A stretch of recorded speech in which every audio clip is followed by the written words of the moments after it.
સુરતમાં વાડ જ ટીપડા ગળતી હોવાનું સામે આવ્યું હતું। રાંદેર દિવાળી બાગ પાસે ગાર્ડન સોસાયટીમાં રહેતા મિલ માલિકના બંગલામાંથી થયેલી 11.50 લાખની ચોરીમાં બંગલાનો સિક્યુરિટી ગાર્ડ જ ચોર નીકળ્યો છે।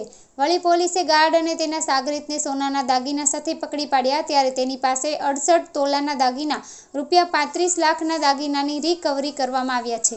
સિક્યુરિટી ગાર્ડને ખબર હતી કે પાછળથી બંગલામાં 3 ફૂટ બાય 4 ફૂટની બારીમાંથી ઘૂસી શકાય છે, આથી ગાર્ડે મિલ માલિક પત્ની સાથે વેસુ પાન ખાવા ગયા ત્યારે 35 લાખના દાગીનાની ચોરીને અંજામ આપી તેના મિત્રને ત્યાં દાગીના સગેવગે કર્યા હતા।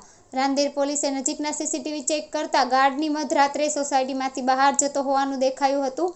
પોલીસે તેની પૂછપરછ કરતા તેણે ચોરી કર્યાની કબૂલાત કરી છે। બંગલાના માલિકે ગાર્ડને પરિવારના સભ્યની જેમ રાખ્યો હતો। છેલ્લા 3 વર્ષથી તે નોકરી કરતો હતો અને તેનો 10,000નો માસિક પગાર, રહેવાની સગવડ તેમજ ગાડીઓ સાફ કરવાના અલગથી 3,000 અપાતા હતા। રાંદેર પોલીસે 19 વર્ષીય ગાર્ડ અલ્તાફ શાહ, સાંડુ શાહ ફકીર અને ચોરીના દાગીનાના વેચાણ કરનાર સિવિલ કોન્ટ્રાક્ટર ઝરકિયા નુરુલ હક અંસારીની ધરપકડ કરી છે, સાથે 35 લાખના દાગીના કબજે કર્યા છે। 22મી તારીખે રાત્રે મિલ માલિક પત્ની સાથે પાન ખાવા માટે વેસુ ગયા અને પોણા 2 કલાકમાં તેમના ઘરમાંથી તસ્કરોએ 21 તોલાના સોનાના દાગીના અને 50,000 રોકડ મળી 11.50 લાખની ચોરી કરી ફરાર થયા છે। ઘરમાંથી મરચાંના પાવડરના પેકેટ મળ્યા હતા। રાંદેર પોલીસ સ્ટેશનમાં ગઈકાલે ઘરફોડ ચોરીનો ગુનો દાખલ કરવામાં આવેલો, જેમાં ફરિયાદીએ એમના ઘરમાંથી ચાંદીના દાગીના અને એની ચોરી થયેલાની રજૂઆત કરેલી। એ બાબતે રાંદેર પોલીસ દ્વારા તપાસ કરવામાં આવેલી, જેમાં સીસીટીવી ફૂટેજ અને હ્યુમન રિસોર્સનો ઉપયોગ કરેલો। એ આધારે એમના ત્યાં જે ચોકીદાર તરીકે ફરજ બજાવે છે અલ્તાફ શાહ કરીને, એના ઉપર ડાઉટ ગયેલું અને એ આધારે એને બોલાવી અને પૂછપરછ કરવામાં આવેલી। એ પૂછપરછના આધારે અને જે સીસીટીવી ફૂટેજ મળેલા એ આધારે પછી એને તે ચોરી કરેલાનું કબૂલાત કરેલી અને તે વધુ પૂછપરછ કરતાં એની સાથે એક અન્ય ઇસમની પણ સંડોવણી જણાઈ આવેલી, જે એમના ત્યાં ઘરે કામ ચાલતું હતું કોન્ટ્રાક્ટનું, એનું કોન્ટ્રાક્ટનું કામ કરનારો માણસ હતો।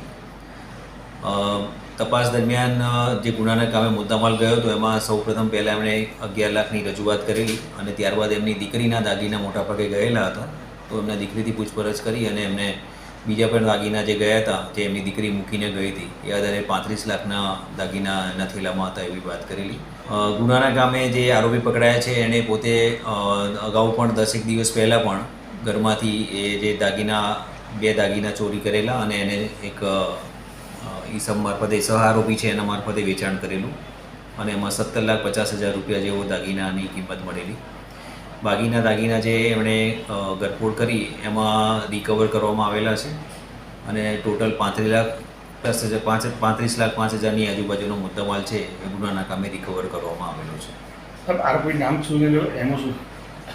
આરોપી છે એનું નામ, જે ચોકીદાર તરીકે છે એનું નામ અલ્તાફ શાહ છે અને એ મહારાષ્ટ્રનો છે અને એમના ત્યાં 3 વર્ષથી ચોકીદાર તરીકે કામ કરે છે।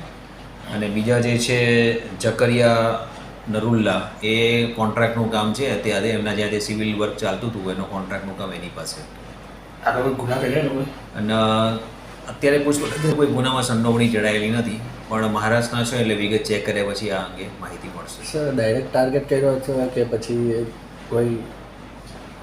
નહીં, એણે સૌ પહેલાં જ્યારે 10 દિવસ પહેલાં એણે ઘરમાંથી ચોરી કરેલી ત્યારે એમના જે ઘરમાં ચાવી હશે કબાટની અને ઘરવાળા બધા બહાર હતા, તે દરમિયાન જે ચાવી હતી એ ચાવી આધારે કબાટ ખોલી અને 2 સેટ એમણે ચોરી કરેલા અને જે ચોરી કરી એમાં એણે જે આપણે ટીવીનું જે કાચ લગાવેલો એ કાચ ખોલી અને ઘરમાં પ્રવેશ કરેલો અને લોખંડના સળિયાથી એણે કબાટ ખોલી અને દાગીનાની ચોરી કરેલી છે।